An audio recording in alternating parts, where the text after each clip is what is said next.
kasih kepada Mbak Dewi. Langsung aja buat teman-teman semua, sebelum kita panggil pematerinya, saya akan perkenalkan. Namanya adalah Kinanti Anindini. Beliau mendapatkan beasiswa jurnalistik video di Amerika Serikat dan sekarang sibuk sebagai aktivis dan ilustrator. Kepada yang dipersilakan kepada Mbak Kinanti untuk mengisi pemateri sebagai pemateri. Ya, terima kasih Kak Dila. Teman-teman, sebelum itu saya mau nanya, suara saya kedengeran nggak ya? Ya, untuk yang online, kedengeran tidak ya? Kedengaran. Kedengeran ya? Oh, baik-baik. Oke. Jadi, terima kasih kepada teman-teman. Kenalkan saya Kinanti Andini, biasa dipanggil Kinan. Kita hari ini akan bersama-sama belajar mengenai mengangkat isu atau cerita dengan jurnalistik, baik itu ditulis dan dibuat video. Ya, saya akan share screen sebentar. Sebentar.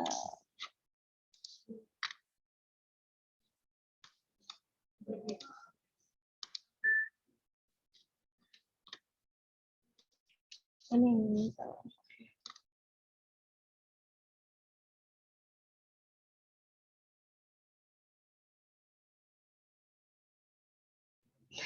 Oke, teman-teman, dengan ini saya ucapkan selamat datang ya kepada teman-teman pada pelatihan jurnalistik hari pertama. Terima kasih kepada semua yang sudah datang, baik yang secara offline dan online. Oke, kita langsung saja. Oke. Pada pelatihan ini, teman-teman diharapkan dapat, ya untuk hari ini, pelatihan tanggal 6 Agustus 2022, teman-teman itu diharapkan mampu memahami dasar jurnalisme, mampu mengangkat isu, dan menulis artikel pertama teman-teman. Lalu nanti kita di minggu depan, di tanggal 13 Agustus 2022, teman-teman diharapkan dapat memahami pengambilan gambar yang tepat, memahami dasar editing video, dan mengubah wawancara menjadi cerita utuh ya teman-teman ya. Jadi dalam garis besar, tujuan utama dari pelatihan ini adalah agar teman-teman sekalian dapat mengangkat isu teman-teman sendiri, dapat membuat pengalaman teman-teman tulis sendiri, teman-teman buat video sendiri, dan teman-teman bisa share pengalaman teman-teman di media sosial teman-teman. Oke, slide selanjutnya. Oke, ini pertanyaan pertama ya teman-teman. Kenapa jurnalistik penting dalam advokasi dan kenapa kita harus belajar jurnalistik? Ya. Ada yang bisa jawab? Ayo, sebelum saya lanjutkan, ada yang bisa jawab?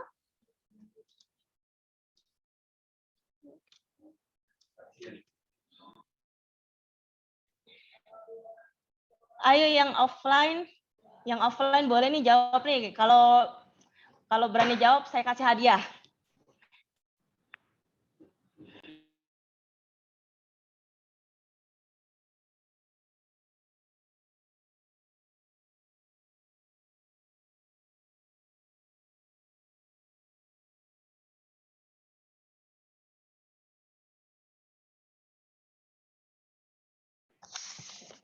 Aku coba kenalkan namanya ya, Mbak.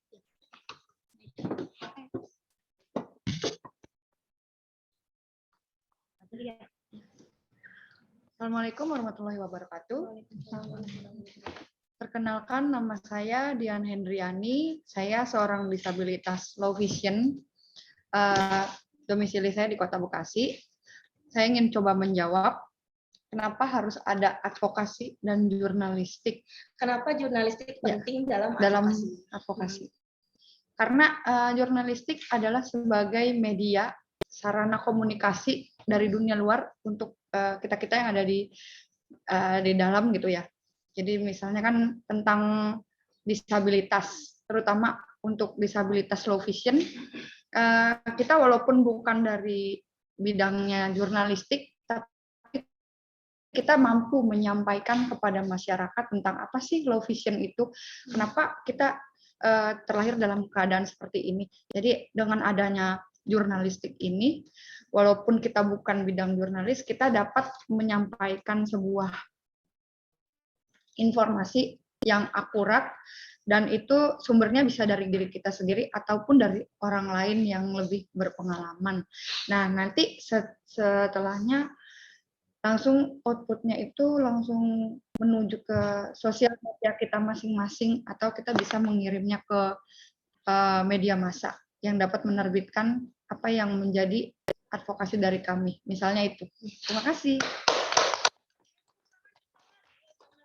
Bagus banget jawabannya ya. Ya, untuk Kak siapa?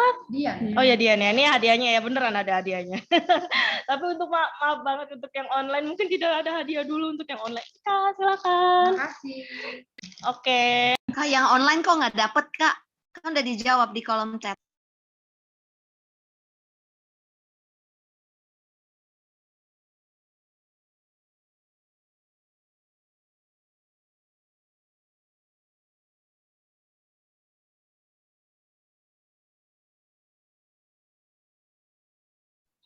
Ya, jadi kenapa jurnalistik itu penting banget ya bagi kita untuk advokasi, dan kenapa kita harus belajar jurnalistik, kenapa kita harus repot-repot ya belajar jurnalistik, itu karena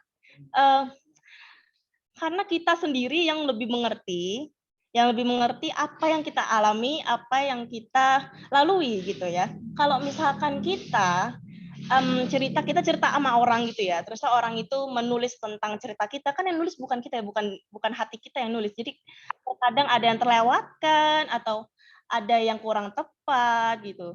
Jadi pemilihan katanya kurang pas gitu lah. Jadi kita sangat penting sekali kita belajar seperti ini ya teman-teman ya. Oke. Aduh, maaf banget yang online belum ada hadiahnya, tapi saya sangat mengapresiasi jawabannya. Terima kasih. Baik, mari kita lanjut ke slide selanjutnya. Ya, jadi pertama itu yang sebelum teman-teman itu dapat mengangkat isu teman-teman, dapat membuat cerita, kita harus memahami dulu topik dan versus fokus gitu ya, topik dan fokus. Jadi teman-teman ini pasti saya yakin teman-teman pasti sudah pernah dengar ya gitu ya, apa itu topik gitu ya. Jadi topik itu adalah inti utama sebuah tulisan atau inti pembicaraan. Contoh, misalnya dalam artikel itu misalnya topiknya itu kesehatan atau pendidikan atau politik, pekerjaan dan lain-lain ya. Itu topik. Teman-teman you got the idea. Apa namanya, pasti sudah ngerti ya maksudnya ya topik ya. Lalu fokus itu apa sih ya? Fokus itu adalah turunan dari topik atau cakupan yang lebih sempit. Dan dalam satu topik biasanya terdiri dari banyak fokus. Contohnya apa nih? Misalnya teman-teman ngambil topik misalnya kesehatan nih misalnya. Nih, misalnya topiknya kesehatan, itu fokusnya ada banyak. Fokusnya itu misalnya tentang akses kesehatan bagi disabilitas, atau kualitas pelayanannya gimana bagi disabilitas, atau stigma misalnya. Stigma yang akan terjadi jika berobat ke dokter psikiatri, dan lain-lain. Jadi mengerti ya perbedaannya ya. Jadi kalau misalkan topik itu tuh yang yang lebih luas gitu tentang apa gitu, misalnya tentang kesehatan, pendidikan, pekerjaan ya, bisa dimengerti ya. Dan fokus itu ada turunan dari topik itu sendiri. Jadi misalnya, iya benar sekali benar. Oke, sekarang latihan menemukan fokus ya. Nah, oke. Sekarang nomor 1, saya bacakan ya untuk agar teman-teman kita yang netra juga bisa ikutan. Pemerintah telah gagal memasukkan tanggap inklusif disabilitas dalam program tanggap pandemi COVID 2019. Termasuk memiliki juru bahasa isyarat di konferensi pers dan menerjemahkan literatur perlindungan dan pencegahan ke dalam Braille. Ada yang bisa itu menjawab fokusnya apa? Ya, mungkin bisa dibantu ya. Ya, saya ulangi sekali lagi ya. Nih, kalimatnya seperti ini. Pemerintah, maaf Katika, ini mau diulang dulu sebentar. Ada yang itu, ada yang... Oke, kalimatnya begini. Pemerintah telah gagal memasukkan tanggap inklusif disabilitas dalam program tanggap pandemi COVID-19, termasuk memiliki juru bahasa isyarat di konferensi pers dan menerjemahkan literatur perlindungan dan pencegahan ke dalam Braille. Kira-kira fokusnya apa ya? Informasi tentang COVID. Yang online gimana yang online? Kegagalan pemerintah. Ayo yang online. Ya, ada lagi, ada lagi.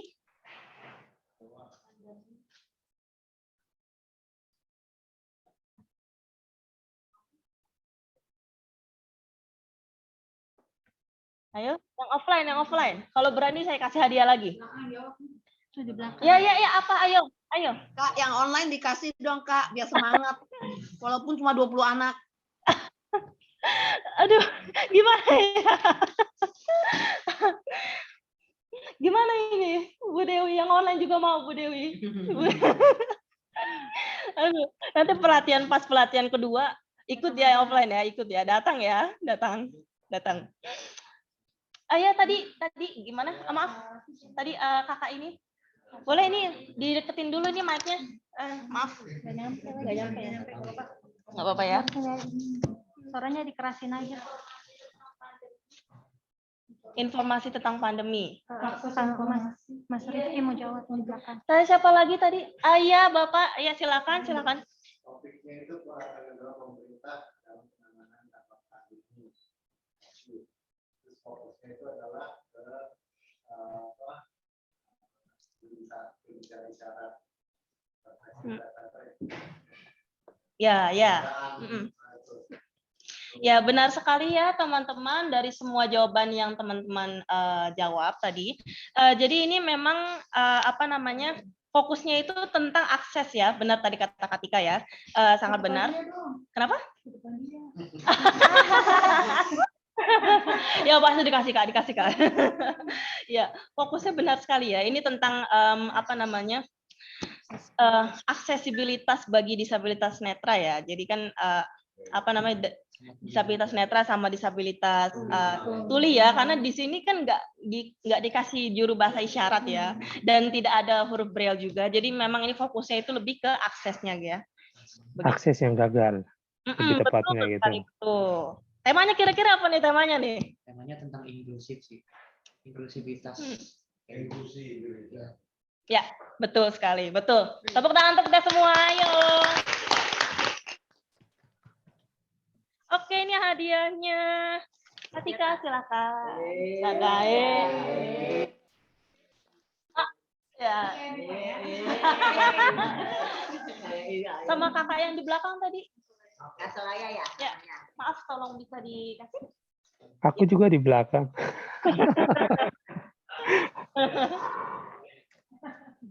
Ya, oke. Sekarang selanjutnya ya. Mana ini? Kok dia tidak ini? Oke. 2. Kalimatnya seperti ini. Anak-anak penyandang disabilitas mendapat penolakan akses pendidikan online di komunitas ini harus Anda jadi di komunitas disabilitas. Maaf ini ada typo tuh. Apa kira-kira fokus tema dan fokusnya itu apa? Pendidikan. Ya, udah jelas Ya, itu maaf. dari awal. Maaf. Bisa diulang di deketin mic-nya. Oke, temanya udah jelas dari awal, itu tentang pendidikan, dan fokusnya itu tentang akses pendidikan, tentang penyandang disabilitas itu masih belum akses buat anak-anak disabilitas gitu. Kurang lebih begitu. Baik, Bapak Kamal. Oke, baik, Bapak Kamal. Kalau gua Pak Kamal. temanya tentang pendidikan, tapi dia lebih fokus ke akses internet bagi anak disabilitas. Ya, baik. Betul sekali ya, Pak Kamal dan Pak siapa tadi? Alfan. Ya. Alfan. Pak Arifan ya. Betul. Alfan. Iya. Betul sekali, betul. Betul. Betul. Jadi fokusnya itu memang udah jelas ya, di sini sudah tertulis ya, ini pendidikan, temanya itu pendidikan, dan fokusnya itu sama kayak yang atas. Akses pendidikan ya bagi disabilitas. Baik, saya mohon maaf banget yang online hadiahnya minggu depan aja ya. Nggak bisa ikut. Makanya kita ramai-ramai di sini offline di sini biar dapat hadiah. Hadiahnya Offline-nya kan emang di mana sih, ilmu. Kak? Kak, offline-nya di mana? Di kantor PJ. Kantor PJ PJS di Jakarta. mana sih? Hah? Nanti ditulisnya alamatnya ya, nanti dibagikan alamatnya. Soalnya kalau Sabtu penuh, Kak. Webinar yang lain juga bagus-bagus. Jadi nggak bisa online. Nggak bisa offline. Setiap hari Sabtu. Ya, setiap Sabtu dan Minggu tuh banyak. Oh, soalnya saya dari Papua, Jayapura jadi.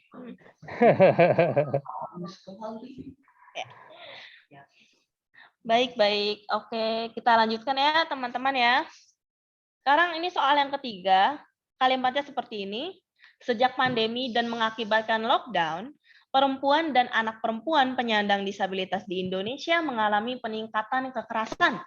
Nah, ada yang bisa jawab temanya apa dan fokusnya apa?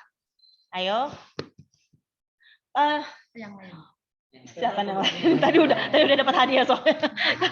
Ayo, silakan. Perempuan dan anak perempuan dengan disabilitas. Kurang tepat. Tema pandemi. Ya. Pandemi. Mau dibacakan lagi? Lain. Situasi pandemi temanya, kemudian fokusnya itu kepada perempuan dan anak perempuan penyandang disabilitas. Ya, benar sekali. Mantap. Tepuk tangan lagi ayo. Iya. Oke, jadi untuk soal ketiga ini jawabannya itu temanya itu tentang pandemi ya, tentang pandemi dan lockdown ini. Dan fokusnya itu bagaimana pandemi dan lockdown ini tuh berpengaruh kepada perempuan dan anak perempuan penyandang disabilitas di Indonesia. Jadi seperti itu. Jadi yang berpengaruhnya ini kekerasan ya berarti ya. Ya silakan diambil hadiahnya.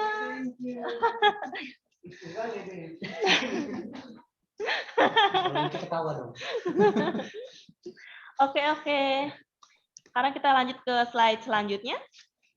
Terusnya ini kalau misalkan teman-teman sudah mengerti fokusnya teman-teman sudah tahu temanya apa ya, tema dari cerita teman-teman itu apa, fokus teman-teman itu apa, sudah mengerti dan sudah tahu. Lalu pertanyaan selanjutnya ini adalah lalu apa? Lalu apa ya? Maksudnya apa dia? Lalu apa? Bingung ya. Terus gitu ya, terus apa gitu ya? Apa yang ingin diceritakan? Nih. Lalu apa? Itu tuh maksudnya kenapa orang tuh harus peduli dengan cerita teman-teman? Kenapa orang tuh harus repot-repot gitu ya? Repot-repot dengerin teman-teman, dengerin cerita teman-teman, nonton video teman-teman, membaca artikel teman-teman. Kenapa orang harus peduli? Itu pertanyaan dasar. Lalu apa terus? Dan itu tuh dibarengi dengan apa konsekuensinya jika cerita yang disampaikan teman-teman itu tidak ada tindak lanjutnya gitu loh. Ya. Tidak direspon. Iya gitu. Jadi konsekuensinya apa gitu. Ini sangat penting ya, harus dicatat teman-teman ya. Jadi kalau yang tadi teman-teman sudah tahu fokusnya apa, temanya apa, dan sekarang lalu apa? Orang kok harus peduli gitu ya. Nah, dan ini pertanyaan lalu apa ini akan menjadi nut grab Anda. Wah, ini apa lagi nih kata-kata apa lagi nut grab? Nut grab ini apa ya? Nah, nut grab itu adalah paragraf yang berisi ringkasan dari artikel Anda. Dapat juga disebut pernyataan inti yang menjawab pertanyaan dasar yang bersembunyi di benak setiap pembaca. Yang tadi tuh, apa sih? Kok gue harus repot-repot? Kok saya harus repot-repot nih baca cerita ini, nonton cerita ini? Kenapa sih emang ada apa? Lalu apa? Terus apa gitu? Tuh harus ada. Ini harus ada ya. Maksudnya, jadi harus teman-teman pikirkan sebelum teman-teman menulis dan membuat video. Oke. Sekarang Kita simak dulu ya video berikut ini ya. Kita simak dulu sebentar. Screen ya. Screen. Ini itu kok apa namanya video wawancara yang pernah saya bikin waktu itu di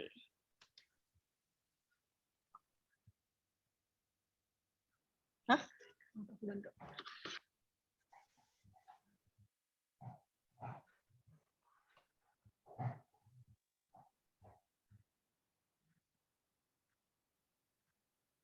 Skema perlindungan sosial dari pemerintah itu biasanya ditujukan atau basisnya adalah pada keluarga.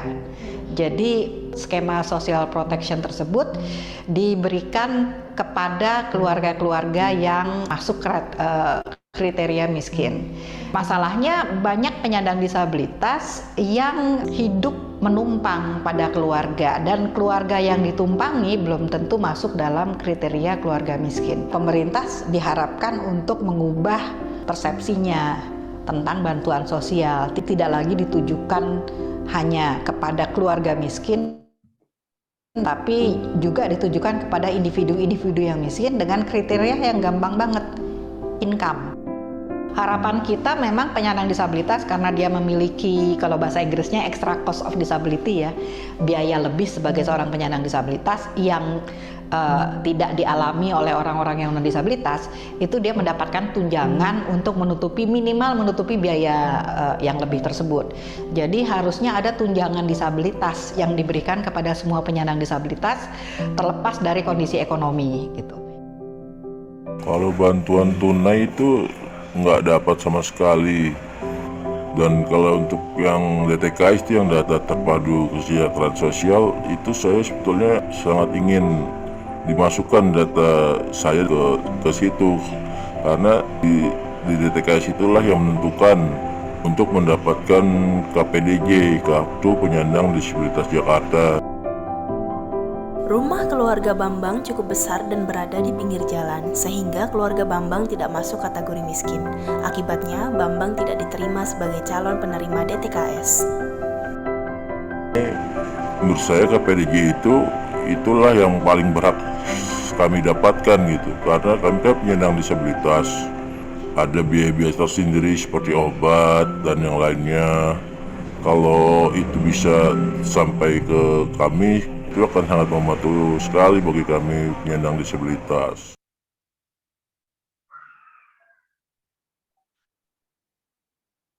Oke teman-teman, terima kasih sudah menyimak videonya. Tapi tadi beneran disimak kan ya? Saya ada pertanyaan ya di sini nih, yang mau saya ajukan nih. Oke. Maaf saya share screen.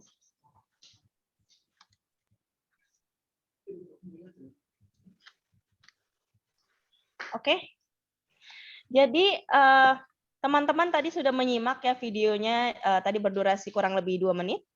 Dan apa namanya, ada 2 narasumber di video tersebut. Yang pertama adalah Ibu Yeni Rosa dan kedua adalah narasumber kita yang tidak mau disebutkan namanya. Menggunakan nama samaran ya, Bambang ya, Pak Bambang ya. Jadi pertanyaan saya dari video tersebut temanya apa dan fokusnya apa? Ada yang bisa jawab? Ayo yang online dulu mungkin ya, yang online dulu. Ada yang mau jawab? Silakan.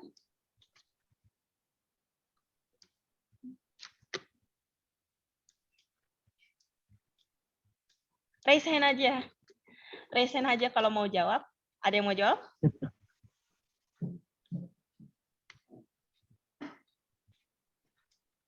Wah, jangan-jangan ini nih, gara-gara nggak ada hadiahnya buat yang online. Jadi itu pada males jawab mungkin ya. Oke. Kalau teman-teman yang offline gimana? Ada yang mau menjawab? Hadiahnya masih ada nih.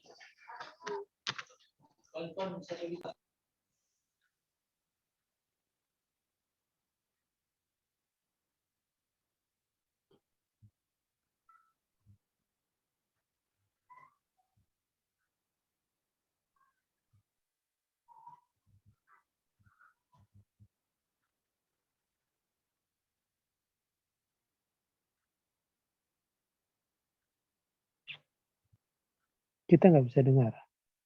Bisa kasih. Iya. Ya, kenapa? Fokusnya sama Tadi fokus sama fokusnya itu apa?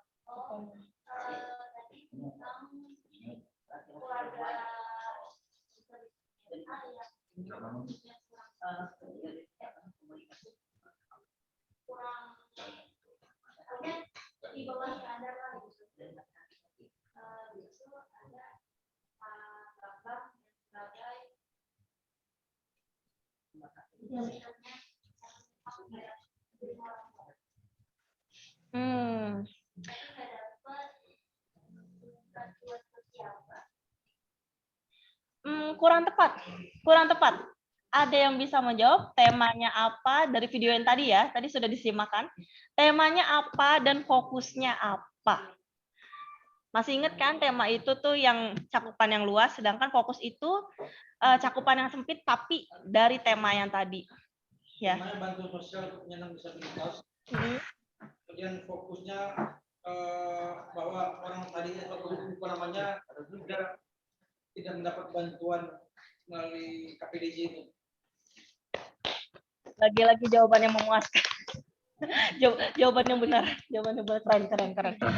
Oh, dapat 2 kali berarti dia. Ya, silakan. Ya benar sekali ya, teman-teman. Jadi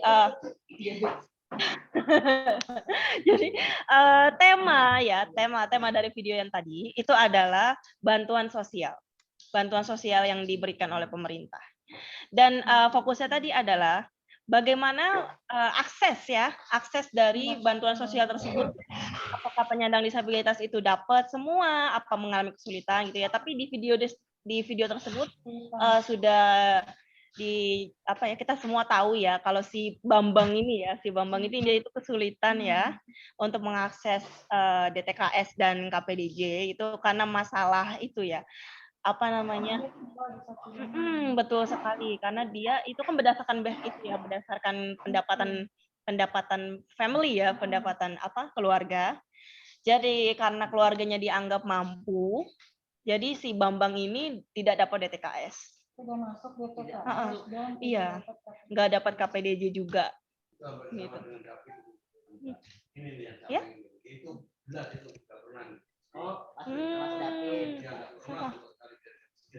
Pak David. Ya, nah itu pentingnya kita belajar jurnalistik ini supaya cerita-cerita kita ya contohnya Pak David ini yang tidak pernah mendapatkan bantuan sosial ya, itu bisa keangkat, orang-orang bisa tahu gitu. Saya sudah ke kelurahan bahkan menyerahkan datanya sampai sekarang bahkan yang KPDJ dan KPDJ KPD sama sekali tidak. Mana kabarnya? Tidak tahu. Baik, terima kasih sudah sharing Pak David. Sekarang kita lanjutkan ke slide berikutnya ya teman-teman.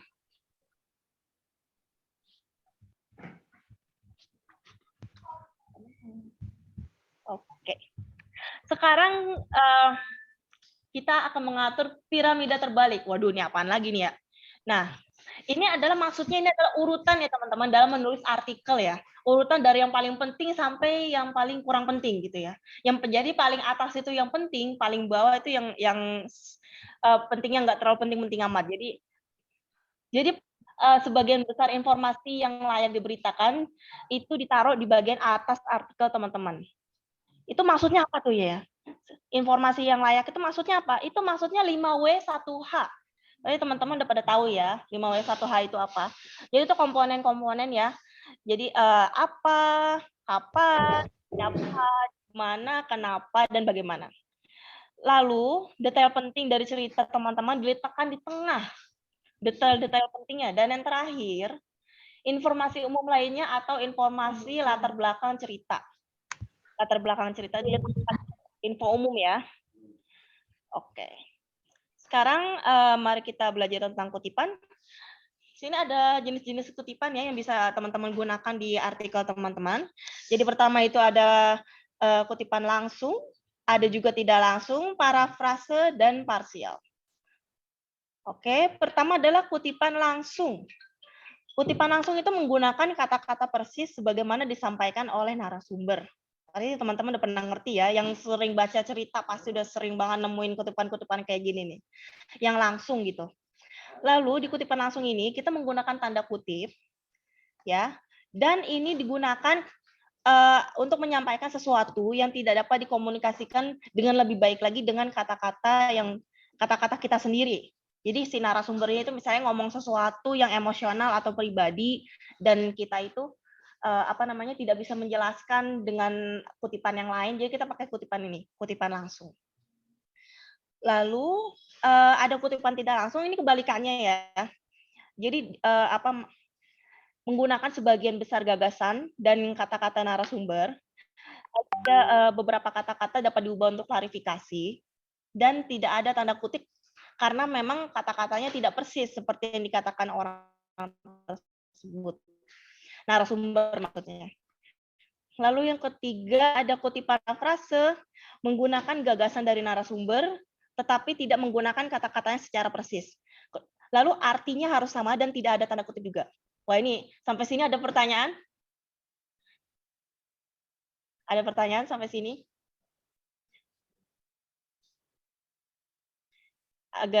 Kayaknya agak membingungkan ya, antara tidak langsung dan parafrase. Kayaknya mirip ya?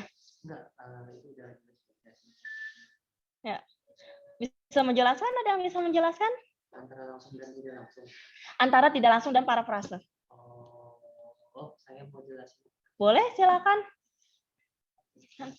Ya, silakan.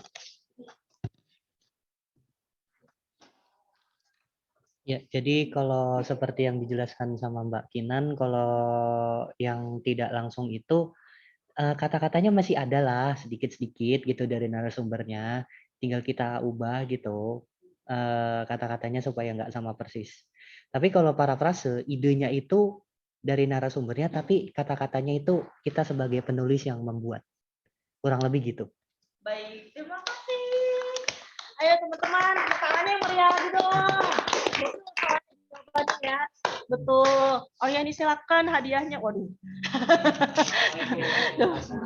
Waalaikumsalam. Selamat datang. Iya.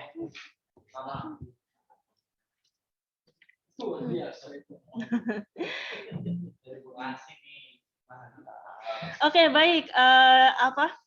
Jadi benar ya kata-kata, Pak siapa tadi? Mas aja, Mas Kamal. Mas Kamal, oh iya Mas Kamal. Benar sekali ya kata-kata Mas Kamal ya, benar. Jadi perbedaannya itu ya kutipan tidak langsung dan parafrase ya. Jadi kalau tidak langsung itu kita menggunakan gagasan dari narasumber dan kata-katanya kita gunakan juga, tapi kita dapat mengubah. Jadi beberapa kata-kata kita ubah untuk klarifikasi dan untuk penulisan ya. Tapi untuk parafrase dia itu dirombak kalimatnya dirombak. Jadi tuh bener-bener nggak persis gitu loh, nggak persis tapi artinya sama, wajib artinya sama. Dan ini antara kutipan yang tidak langsung dan kutipan parafrase dua-duanya nggak pakai tanda kutip ya teman-teman karena memang nggak persis, Oke, yang terakhir ini adalah kutipan parsial. Nah, kutipan parsial itu adalah kombinasi kutipan langsung dan parafrase. Jadi kutipan langsung dari narasumber kita kombinasikan dengan yang kata-kata yang kita rombak sendiri gitu, dikombinasikan tapi artinya tetap sama. Dan ini memiliki tanda kutipnya tapi yang berasal dari kutipan langsung. Gitu. Ini kan dikombinasikan ya. Jadi kutipan langsungnya tetap dikasih kutipan dan yang dirombaknya itu nggak usah dikasih kutipan. Gitu. Oke, sekarang kita mengidentifikasi jenis kutipan. Oke. Yang bisa jawab yang offline dapat hadiah. Oke, yang pertama kalimatnya seperti ini gimana ya? Gimana menjelaskannya Ibu Dewi ini untuk yang teman-teman netra? Gimana? Baca aja. Oke ya. Oke nih. Ini soal nomor 1. Soal nomor 1, tanda kutip, saya adalah orang tua dari seorang anak yang akan segera bersekolah di sekolah dasar. Saya berharap pemerintah membantu membangun sekolah yang memiliki komunitas yang menerima dan mendukung anak saya dan banyak anak-anak penyandang disabilitas lainnya. Kata Nanda Nur, Ibu Andi. Kira-kira ini apa ya jawabannya ya? Langsung. Ya, betul sekali. Oh, ini kasih hadiah banyak banget ini ya. Jawabnya bersamaan ini ya. Oke ya. Mari kita intip dulu jawabannya. Betul sekali, ini kutipan langsung. Ayo kita tepuk tangan.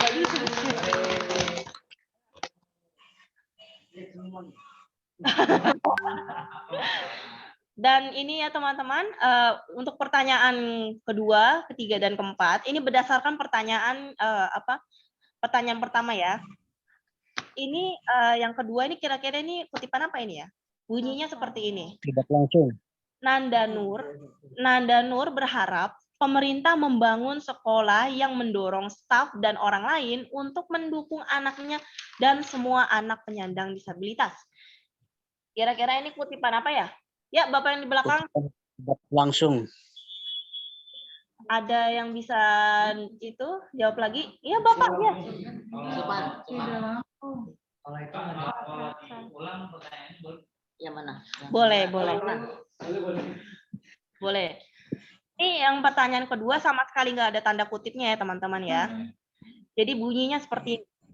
Nanda Nur berharap pemerintah membangun sekolah yang mendorong staf dan orang lain untuk mendukung anaknya dan semua anak penyandang disabilitas. Ini kira-kira kutipan apa ya teman-teman? Parafrase. Ada yang bisa jawab lagi? Udah? Jadi Tuhan apa? Tidak langsung. Apa? Tidak langsung.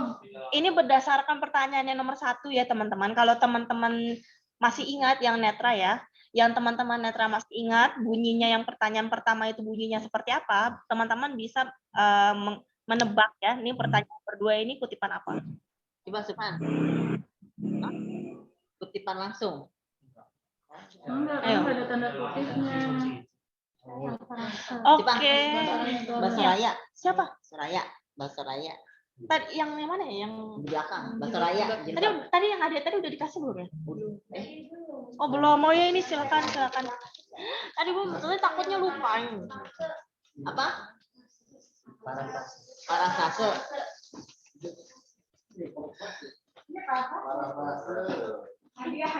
Oke. Jawabannya adalah jeng. Parafrase.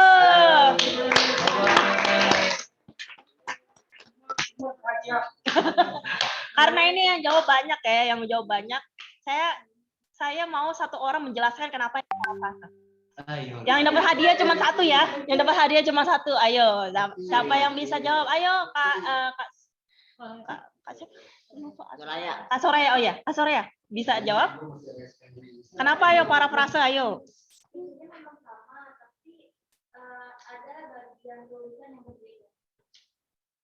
Kurang tepat. Ada lagi tunjuk tangan ya, tunjuk tangan dulu sebelum jawab, saya akan tunjuk tangan dulu. Tulisannya hampir sama, Bu. Tapi dia ngasih informasinya tidak secara langsung. Kurang tepat juga. Rizky, ayo. Rumah sakit tuh. Kak, ya, Kak siapa?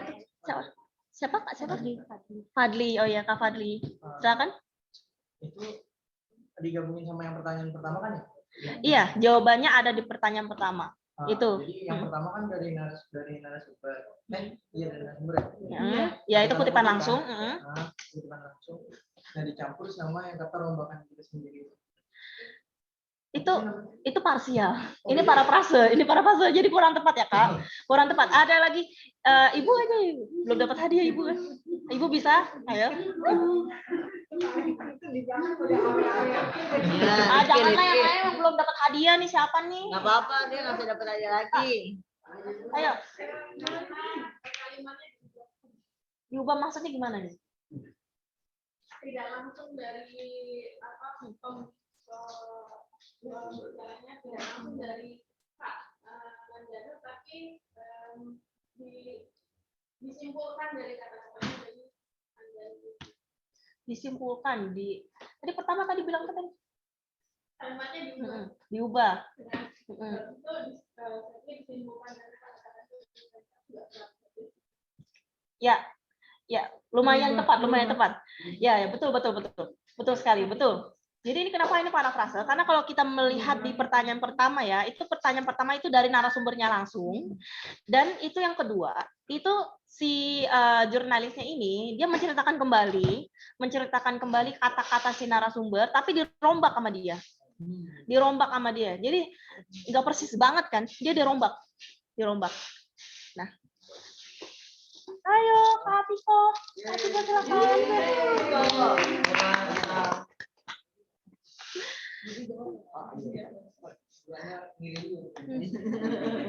Oke. Kita lanjutkan ya teman-teman. Ini pertanyaan ketiga. Oke. Ini teman-teman ini pasti udah tahu nih jawabannya. Ya saya bacakan ya. Ini nggak ada tanda kutipnya sama sekali ya. Nanda Nur mengatakan dia adalah ibu dari seorang anak yang akan segera bersekolah di sekolah dasar. Dia berharap pemerintah akan menciptakan sekolah dengan komunitas yang akan menerima dan mendukung anaknya dan banyak siswa penyandang disabilitas lainnya. Ya, ini belakang tuh yang udah tunjuk tangan. Ya ini sudah jelas ini ya. Kutipan Ya Kak Subhan. Parsial. Oh, bukan. Ini adalah kutipan jeng. Kutipan tidak langsung. Ya. Kelihatannya ini ya, teman-teman bedanya ya antara soal yang kedua dengan soal yang ketiga. Kelihatan ya. Jadi ini yang soal yang kedua ini, dia ini memang gagasannya sama nih. Gagasannya sama dengan soal yang pertama. Tapi dia rombak sesuai dengan gagasannya sama, tapi dia rombak. Dan yang ketiga ini, dia ini menggunakan kalau teman-teman perhatikan ya, dia menggunakan kata-kata narasumber, tapi ada beberapa yang dirubah sama dia.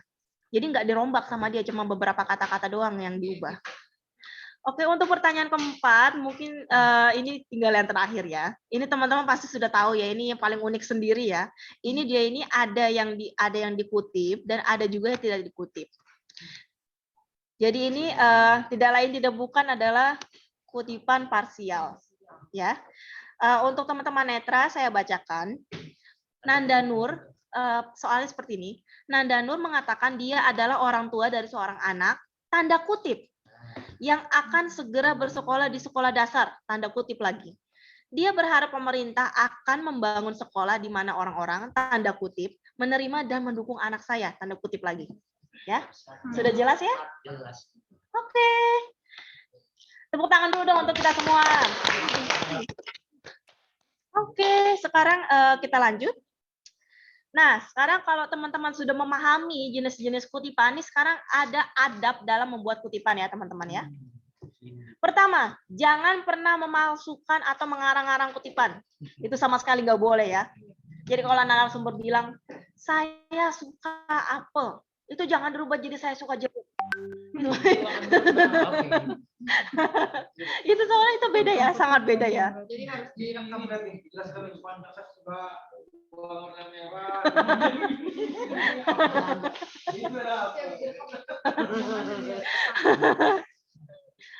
Jadi kutipan parpasu itu. Oke. Lanjutkan. Kedua itu jangan menambah-nambahkan kata ke kutipan ya. Maksudnya kata-kata yang nggak ada hubungannya maksudnya. Namun Anda dapat mengubah tata bahasa seseorang selama tidak mengubah konteks atau maknanya. Yang ketiga, memberi tanda saat kutipan telah diubah gitu ya. Ini contohnya seperti ini teman-teman ya. Nih ya. Contohnya, jika Anda mengeluarkan kata-kata dari dalam kutipan, gunakan 3 titik. Contoh, Kinan berkata, saya suka menggambar dan mengarang musik dan menyanyi. Ya, itu Untuk teman-teman netra sekali lagi, ini contoh ya. Kinan berkata, tanda koma, lalu tanda kutip, saya suka menggambar dan mengarang musik dan menyanyi. Ya. Ini bisa dirubah menjadi Kinan berkata, koma, tanda kutip, saya suka menggambar, titik 3 dan menyanyi. Nah, boleh diubah seperti itu. Jadi si mengarang musiknya ini hilang kan? Oh, jadi titik 3 itu ibaratnya kayak ini yang hilang lah gitu. Iya, kalau misalkan kita sedang mengutip misalnya narasumbernya ngomongnya panjang lebar kebanyakan gitu ya. Terus misalnya ada kata-kata yang kira-kira Terlupakan. Tapi biasanya sih kalau lihat itu titik 3 itu biasanya di akhir sih. Di akhir kalimat, karena kan biasanya itu kalimatnya yang terlalu panjang gitu kan. Jadi biasanya titik 3 itu ada di akhir biasanya, baru habis itu kutip gitu. Itu tergantung kalimatnya itu, Pak. Tergantung kalimatnya. Misalnya si kalau ada di dalam konteks ini, si kinannya ini kan kita kan mau menghilangkan ngarang musik. Misalnya ngarang musik itu kan nggak penting-penting amat misalnya. Jadi itu menggunakan titik 3. Misalnya yang mau dihilangkan itu menyanyinya kan paling belakang ini ya. Berarti tanda titiknya di belakang. Kalau yang mau dihilangkan itu menggambar kan paling depan tuh ya. Berarti Kinan suka titik 3 mengarang musik dan menyanyi. Gitu. Gitu ya. Ya oke. Oke. Ya, betul sekali. Itu menghilangkan dan itu wajib ditulis untuk memberitahu ke pembaca bahwa kalimat asli ini benar kutipan dari narasumber yang asli, dan itu kalimat aslinya itu masih ada lagi gitu loh. Ini sudah diubah untuk memberitahu ke pembaca kalau si kutipan ini telah diubah. Ya. Ini ada lagi nih. B. Jika Anda menambahkan kata, jika teman-teman mau nambahin kata ya di kalimat narasumber, gunakan tanda kurung buka dan kurung tutup. Contohnya gimana nih? Nih ada contohnya ya. Contohnya, Kinan berkata, koma, tanda kutip, saya sangat berharap mereka baik kepada saya dan memenuhi hak saya. Itu kan nggak jelas tuh ya, itu merekanya siapa nih maksudnya ya. Merekanya ini nggak jelas, ini maksudnya siapa. Jadi kita sebagai jurnalis itu bisa menambahkan asalkan ini kebenaran dan tidak mengubah konteksnya. Jadi seperti ini. Kinan berkata, koma, tanda kutip, saya sangat berharap mereka dalam tanda kurung pemerintah baik kepada saya dan memenuhi hak saya. Ya. Nah, sudah jelas ya? Jelas banget. Oke, jadi yang pertama itu kalau mau dikurangin kita pakai titik 3. Yang kedua, kalau misalnya kita mau menambahkan sesuatu, asalkan sama dengan konteksnya ya, kita menggunakan tanda kurung. Oke, selanjutnya adalah fakta versus opini. Ini teman-teman pasti sudah mengerti ya, fakta itu sesuatu yang dapat dibuktikan dengan benar ya. Dan ini penting sekali ketika teman-teman itu menulis suatu fakta, itu teman-teman dapat juga memberikan pembuktian di artikel teman-teman. Jadi itu bisa sertakan survei dari lembaga tertentu misalnya. Misalnya nih, teman-teman lagi ngomongin jumlah disabilitas misalnya. Misalnya kayak di contoh video tadi kan gini kan disabilitas itu tidak mendapatkan bantuan sosial gara-gara dia tinggal di keluarga yang dianggap mampu. Padahal menurut survei yang dilakukan ABC, lembaga ABC, jumlah disabilitas di Indonesia mencapai berapa persen? Berapa banyak jumlah disabilitas? Nah, seperti itu ya. Bisa juga menyertakan undang-undang yang berlaku. Misalnya, narasumbernya bilang seperti ini. Itu tuh sangat melanggar hak kami. Lalu kita sebagai jurnalis bisa juga menambahkan maksudnya ini yang dilanggar yang mana ya gitu ya. Maksudnya ini yang dilanggar tuh undang-undang yang mana? Misalnya Undang-Undang Nomor 8 Tahun 2016 pasal berapa gitu. Nomor berapa misalnya. Yang berhubungan dengan artikel itu. Lalu yang ketiga, itu bisa juga teman-teman kalau misalkan itu teman-teman mengungkapkan sesuatu gitu ya, misalnya tuduhan atau apa gitu ya. Itu untuk melindungi kita. Itu teman-teman harus menyertakan bukti investigasi dari sumber yang valid. Misalnya narasumber tuh bilang kayak gini, itu ada juga dugaan korupsi dari pihak bla bla bla. Itu teman-teman kan itu tahu dari mana itu? Tahu dari mana itu korupsi itu? Jadi kalau misalkan memang terbukti itu benar korupsi, itu teman-teman harus menyertakan bukti investigasi. Misalnya dari laman, dikutip dari investigasi yang dilakukan oleh lembaga A, terbukti bahwa pejabat A melakukan korupsi bla bla bla. Saya gitu ya. Itu penting sekali ya. Jadi di artikel kita itu akan aman dan tidak ada yang namanya tuduhan tidak berdasar ya. Lalu yang kedua itu pendapat atau opini, ini sudah jelas sekali ya ini ya.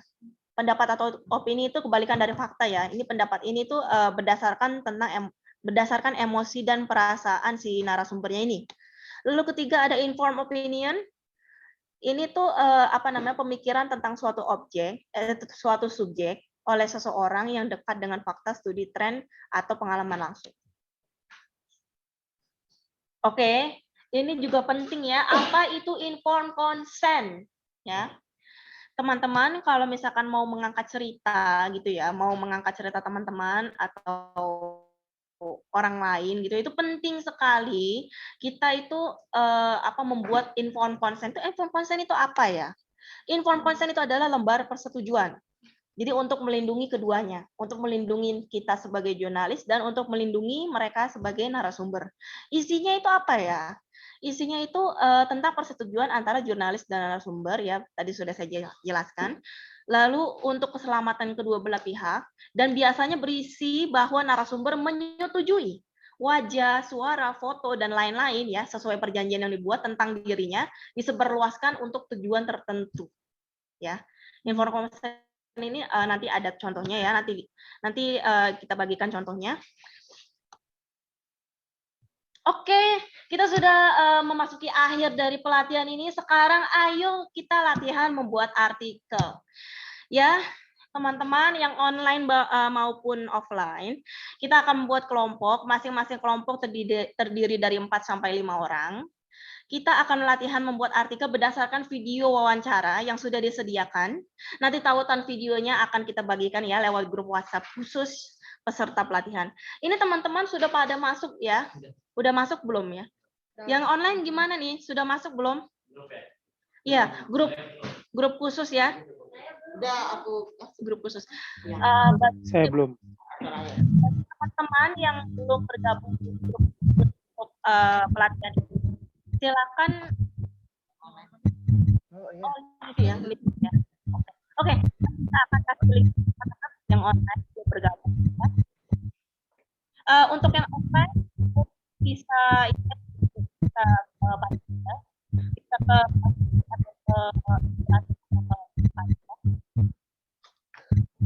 nanti format artikel akan juga. Bagi yang belum bergabung, saya ulangi lagi, yang offline ya. Yang online akan dibagikan. Ya, terima kasih.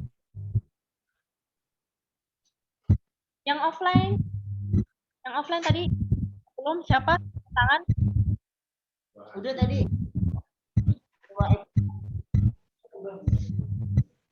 Iya.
Baik, sambil menunggu grupnya teman-teman masuk ke grup, ini ada pertanyaan ya.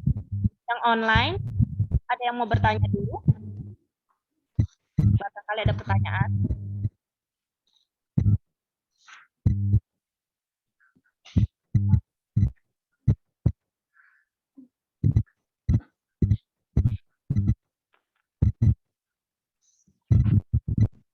Link grup WhatsApp-nya sudah ada ya teman-teman di kolom chat, silakan dibuka. Sudah ada linknya, tinggal klik saja.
Baik teman-teman, semuanya baik yang online dan offline sudah bergabung semuanya ya? Sudah. Oke. Ini ada total 20 ya, 20 partisipan. Oke, sudah bergabung semuanya. Belum. Oh ya.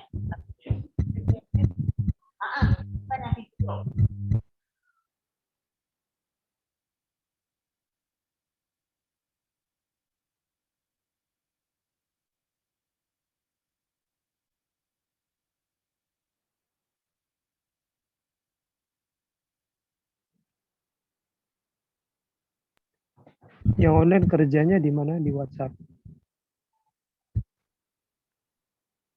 Oke, sebentar. Oke.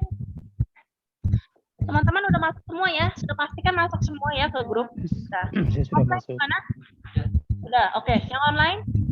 Online saya sudah. Sudah. Yang Tapi lain? yang lain belum tahu. Yang lain tolong ya. Tolong bisa masuk. Oke. Pertama yang offline dulu. Ini untuk yang disabilitas netra, yang untuk teman-teman netra mungkin bisa disatukan Bu Dwi. Mungkin bisa dijadikan satu.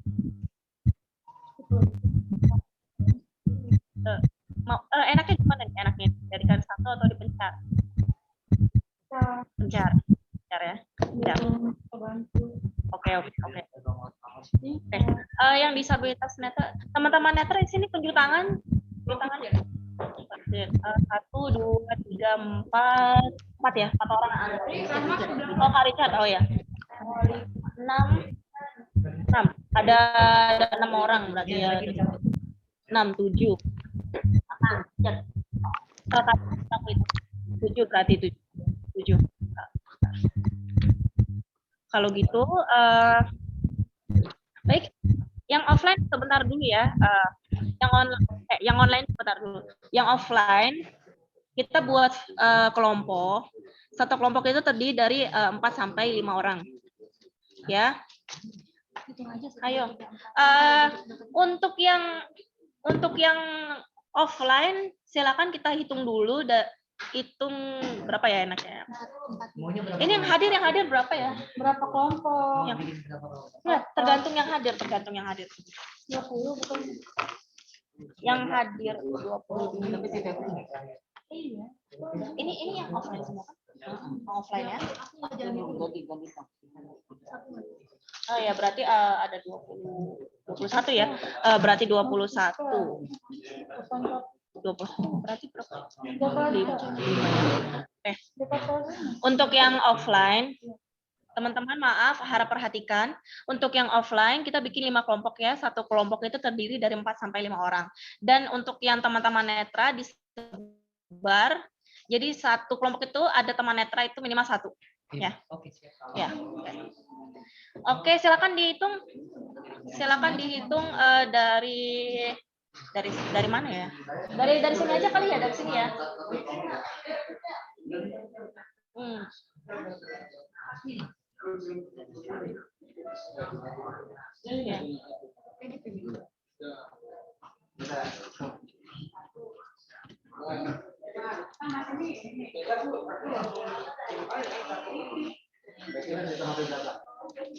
Hitung sampai 5. 5 sampai 5. Iya sampai 5 benar-benar. 1 sampai 5, ulang lagi 1 sampai 5. 1, 2, 3, 4, 5.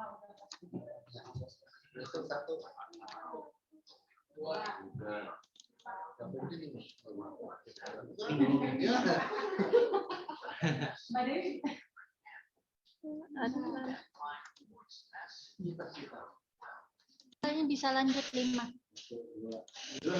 Coba hitung dulu dari awal. Iya nggak apa-apa kan disebar satu hitungannya 1 sampai 5 dulu aja.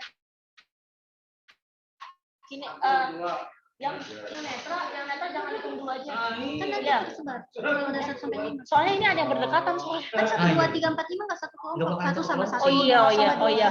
Oke. Ini gimana caranya ya? Lupa aku. Cara ini screen-nya. Bila jalan. Iya nggak usah jalan, dihitung dari sini aja. 4, 5, 1, 2, 3, 4. Kak, ini sempat Kak. 5, 5. Masuk. 2, 4. Di belakang 3. Masuk. Mas Ibnu 3. Masukkan 4 ya, masukkan. Udah. Oke. Saya share ya. 3 ya. 4 ini 5. Aku 4. Oh iya 3. Tangannya udah dipegang. Iya. Yang 3 gimana? Belum. 4. Iya. Iya, 3. Enggak apa-apa kan tersebar. 1. Oke. 4 masukkan 4. Yang offline bisa sebar ya, bisa sebar ada mungkin yang di ruang depan, ada yang di sini, ada yang di ruangan. Ya. Yang 3 siapa ya? Yang 4 mana yang 4? Berapa ya? 2. 2. Ah, gue 2. 4. Berarti kita 2 orang. Gue 2. Enggak apa-apa. Ya nggak apa-apa, yang penting kan ada nyampur. Gimana kok deh? Oh iya 2. Tidak ada deh. Ini 3 di sana.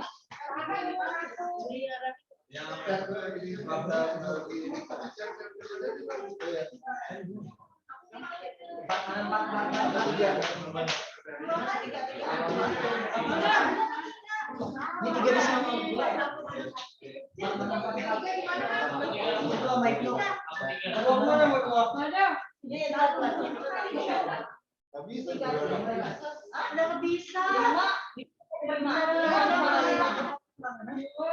3 siapa 3? Oh, yang mana ada lagi dah? Iya. Di mana ada lagi dah? Di sini. 2. Aku 2. 3 kemana berarti? 3 tadi kok bukan 5 ya? Aku 5. Oh, aduh. Suaranya 5 sama 3. 5 di sini ada 1 nih. 1 ya?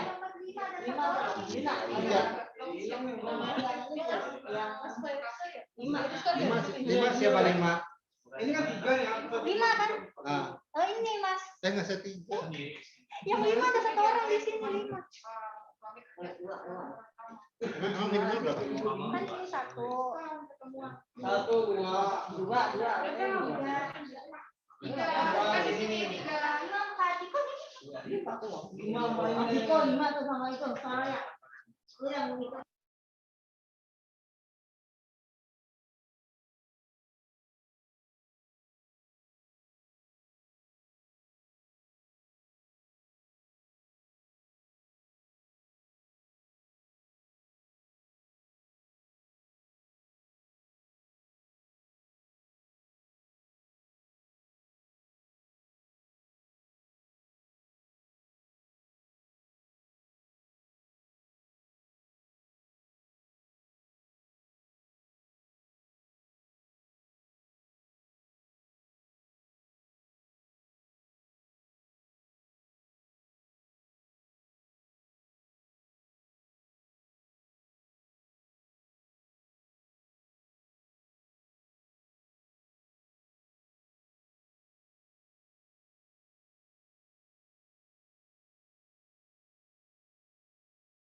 Ini Kak.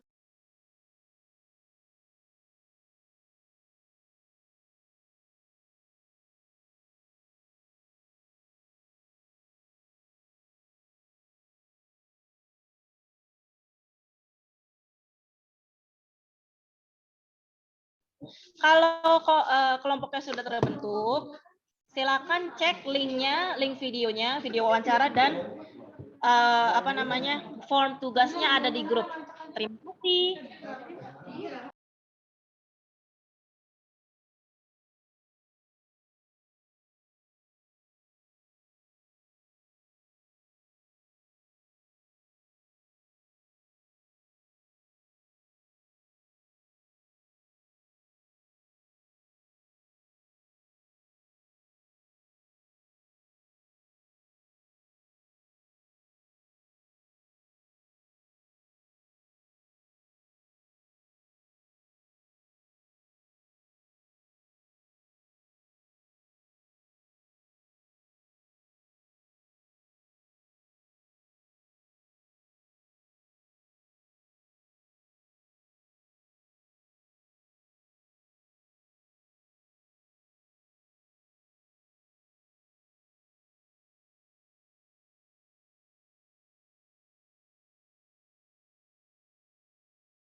20 anak kan?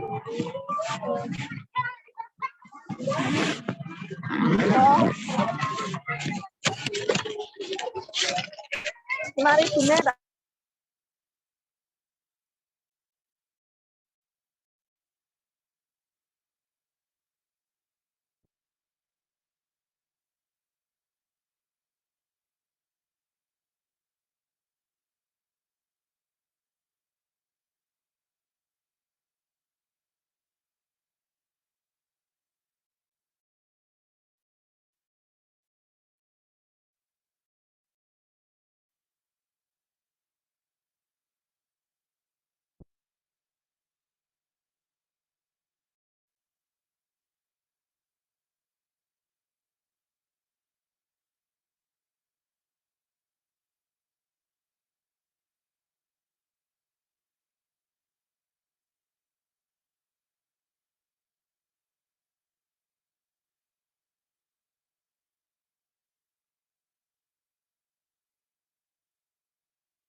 Udah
makan belum, Sam?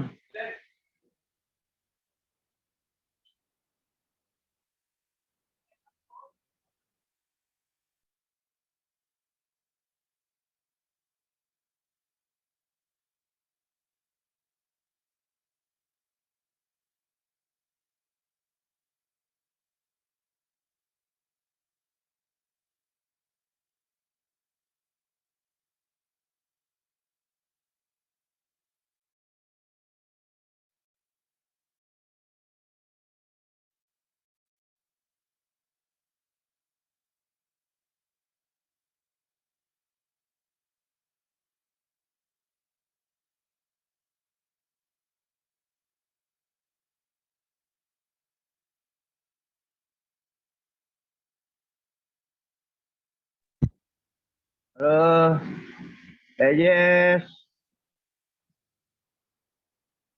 Assalamualaikum. Waalaikumsalam warahmatullahi wabarakatuh. Ya, ada yang mau bertanya yang online? Tidak ada, salam aja untuk Mbak Yeni dan Mbak Ira ya. Iya, insya Allah ya kita sampaikan salamnya. Lagi nggak ada orangnya soalnya nih. Oh iya, lagi OTW disampaikan. Makasih Bang Ari.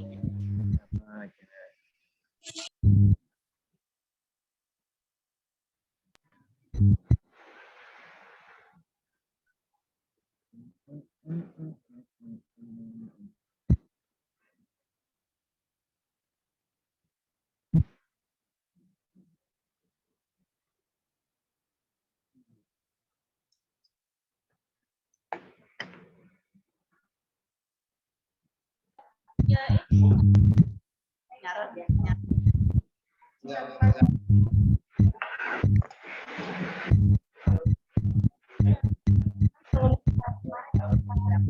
Ari, apa kabar lo Ari? Baik, Mbak. Alhamdulillah. Ari. Baik tuh. Apa kabar? Main kesini tiap hari. Apa? Salam, Mbak Ira. Main kesini kenapa lu? Ya, nanti Allah main.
Bisa dengar suara saya?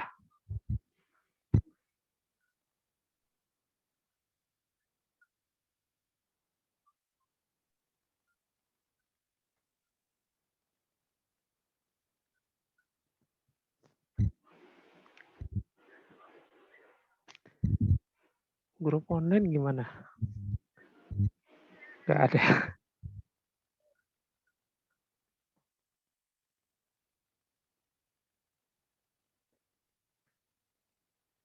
Yang grup online.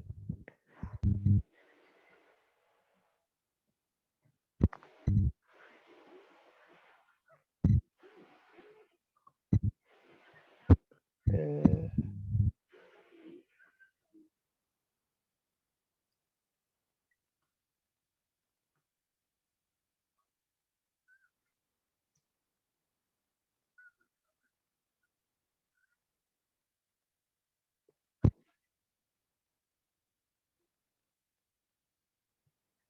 udah saya kirim tugas saya ke ini, ke Mbak Kinan.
Baik, teman-teman semuanya, pengumuman yang online dan yang offline. Ya, jadi karena waktu kita sudah habis untuk hari ini, bagi teman-teman yang belum selesai bisa dijadikan PR saja dan nanti dikumpulkannya minggu depan saja ya, tanggal 13 Agustus. Ya, ya. Dan jangan lupa teman-teman kalau bisa ya. Oh ya, kalau ada pertanyaan bisa lewat WA juga. Nah, nanti materinya akan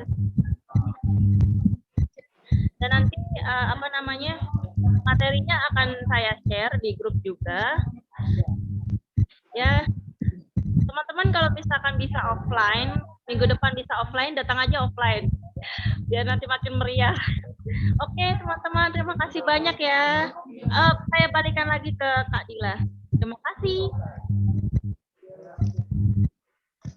Terima kasih buat materi yang luar biasa dari Mbak Kinanti dan buat teman-teman yang hadir dan yang online untuk antusiasnya yang luar biasa. Jangan lupa kita akan ada lagi untuk sesi kedua di tanggal 13 Agustus hari Sabtu. Yang nggak bisa datang bisa online dan yang online yang bisa datang bisa offline. Kita selanjutnya setelah belajar hari ini kita belajar jurnalistik tentang menemukan topik, menemukan fokus, terus piramida terbalik untuk menyusun artikel. Benar-benar sangat bermanfaat. Nanti ke depannya untuk pertemuan kedua kita akan belajar membuat artikel itu ke bentuk video. Jadi diharapkan teman-teman untuk kalau ada pertanyaan bisa bertanya di WhatsApp grup ya. Tugasnya juga bisa dikumpulkan WhatsApp grup dan nanti kita akan refer ke video belajar. Jadi kita akan belajar video. Terima kasih teman-teman.